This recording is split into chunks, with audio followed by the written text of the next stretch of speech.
Assalamualaikum warahmatullahi wabarakatuh. Perkenalkan, nama saya Hanum Desi Sapitri, kelas 12 IPA dari SMA Negeri 1 Barambai. Di sini saya akan menjelaskan tentang arus listrik, bagaimana listrik dari PLN bisa sampai ke rumah kita, dan perbandingan arus listrik AC dengan arus listrik DC.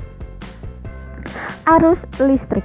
Arus listrik yaitu sebuah aliran yang terjadi akibat jumlah muatan listrik yang mengalir dari suatu titik ke titik lain dalam satuan rangkaian tiap satuan waktu.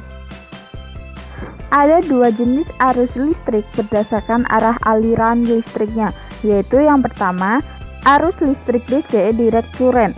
Arus listrik DC merupakan arus listrik yang mengalir satu arah atau pada arah yang sama yang bisa disebut dengan arus searah. Contohnya sumber arus searah yaitu seperti baterai, aki, sel surya, dan pecandu daya power supply. Arus listrik AC. Arus listrik AC merupakan arus listrik yang mengalir dengan arah arus yang selalu berbeda-beda atau berubah-ubah yang biasa disebut dengan arus bolak-balik. Bentuk gelombang AC pada umumnya yaitu gelombang sinus, tapi pada aplikasi tertentu juga ada bentuk gelombang segitiga dan bentuk gelombang persegi. Contohnya, sumber arus bolak-balik yaitu listrik PLN, listrik yang dibangkitkan oleh generator listrik, dan gelombang audio atau gelombang radio juga merupakan bentuk gelombang AC. Bagaimana listrik sampai ke rumah kita? Secara garis besar, alur distribusi listrik sampai ke rumah kita melalui beberapa tahapan, yaitu tahap pembangkit, tahap transmisi, tahap distribusi, hingga tahap ke konsumen yaitu pabrik atau rumah tempat tinggal. Jalur distribusi listrik dari pembangkit ke konsumen. 1. Pembangkit listrik. Pembangkit listrik adalah alat yang digunakan untuk memproduksi atau membangkitkan listrik dengan cara mengubah energi tertentu menjadi energi listrik. Ada banyak sekali jenis pembangkit, yaitu ada pembangkit listrik tenaga air, pembangkit listrik tenaga uap, pembangkit listrik tenaga diesel, pembangkit listrik panas bumi, pembangkit listrik tenaga nuklir, pembangkit listrik tenaga surya, pembangkit listrik tenaga angin, dan pembangkit listrik tenaga gas. Tegangan dinaikkan dari pembangkit sebelum disalurkan. Pembangkit listrik besar biasanya menghasilkan daya listrik dengan tegangan 6-24 kV. Kemudian dinaikkan tegangannya di gardu induk oleh trafo step up penaik tegangan menjadi 70 kV dan 150 kV untuk tegangan tinggi dan 500 kV untuk tegangan ekstra. 2. Jaringan transmisi. Ini adalah gambar jalur transmisi.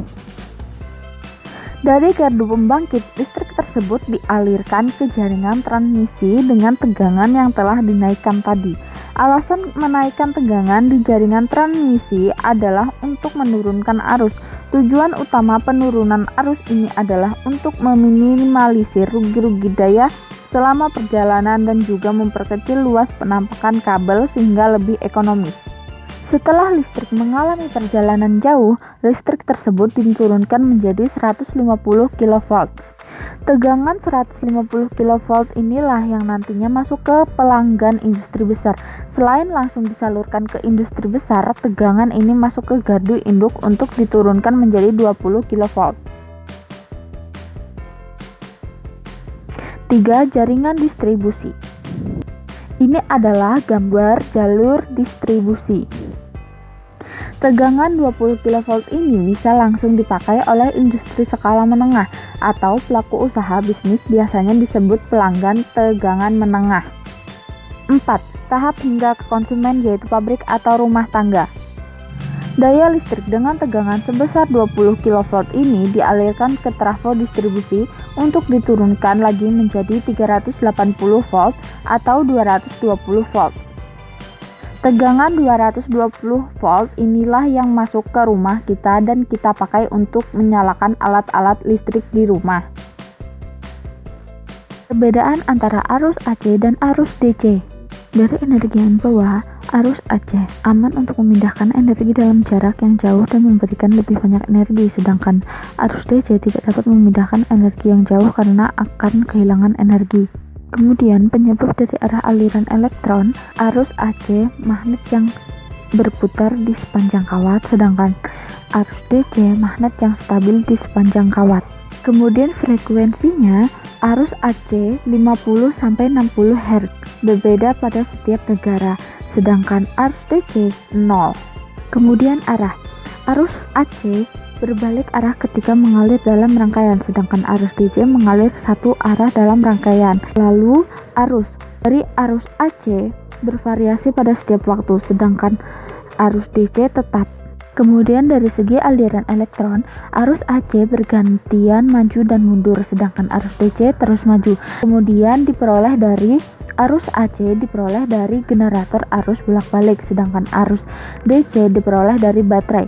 Kemudian parameter pasif. Arus AC melalui impedasi, sedangkan arus DC melalui hambatan. Lalu faktor daya. Arus AC mempunyai faktor antara 0 dan 1, sedangkan DC selalu 1. Dan yang terakhir jenis. Arus AC jenisnya sinusoidal, trapesium, segitiga, segi empat, sedangkan arus DC murni dan bergetar. Sekian video dari saya, salah hilaf mohon maaf. Wassalamualaikum warahmatullahi wabarakatuh.